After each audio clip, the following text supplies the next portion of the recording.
In a sit-down interview with Hudson County View, Ward F Councilwoman Diane Coleman answered questions about employment disparities within the Stop the Drop anti-litter program, whether she supported Jersey City Recreation Director Ryan Strother amid calls for his departure, and Mayor Fulop's leadership regarding recent controversies.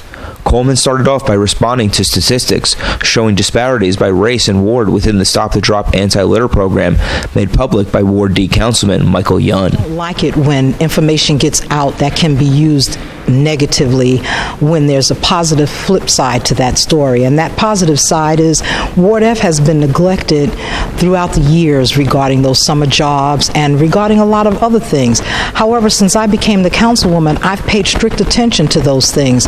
And I think we put out over 700 applications to the youth in Ward F. And I did that because I wanted everyone possible in Ward F to have an opportunity.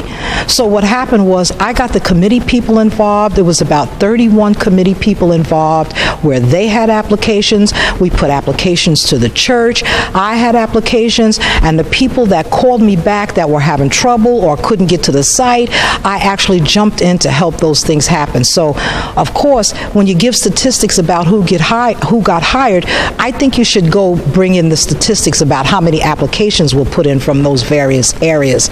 And I respect my council colleagues. However, I think Michael needs to also look at the flip side.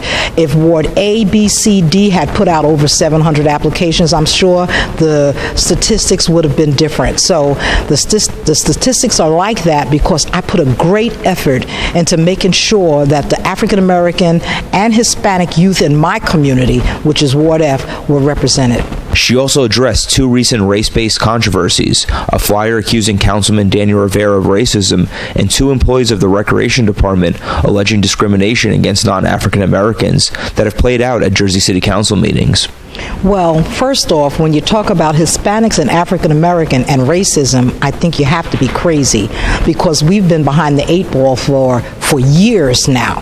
So we're sort of like the ethnic groups that are represented in Ward F, Ward A, and some other wards. So to come before a council and talk about personnel issues and racism, African American against Hispanic and Hispanic against African American, it really upsets me because I think if we take that information and sit down to the table and address it properly, it would have never gotten to that point in the first place. With Jersey City Recreation Director Ryan Strother facing multiple controversies, as well as talk of his removal by Young, I asked Coleman if she supports Strother remaining in his position. I'm going to say this. I stand with any director of any department when they're doing a good job. And what I think is, being new to that position, he's worked extremely hard to try to bring programs and activities that did not exist in the past. Now, has he done the number one job? I don't know because I haven't researched into that area. I've just been kept abreast of the various programs that we now have that we didn't have in the past. And I think, again, that this interview, media, the council meeting, I don't think that any of those places are the venue to sit down and discuss what's going on and try to fix it, because if you're doing something that's not correct or you're doing something that's against the grain of this administration, I think that it should be handled in the personnel fashion like I tried to advise my colleague Danny Rivera at the last council meeting. This is a human resource issue, and if these things are going on, we should guide the people involved to follow the human resource process, and let's dig down into it and find out what's going on. Not make a grandstand about it, because there's two sides to every story.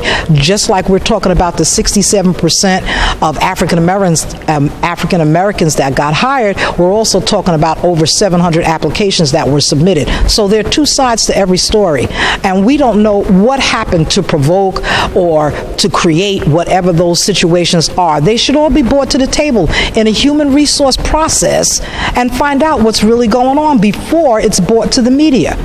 Finally, Coleman discussed whether Mayor Fulop was showing leadership by staying out of recent controversy playing out in front of the city council. I think he's doing what he should do as a mayor. He's the leader of this city, and the council is under him. And I think that what he's doing right now is allow his leadership to take control of this situation and put it in its proper perspective.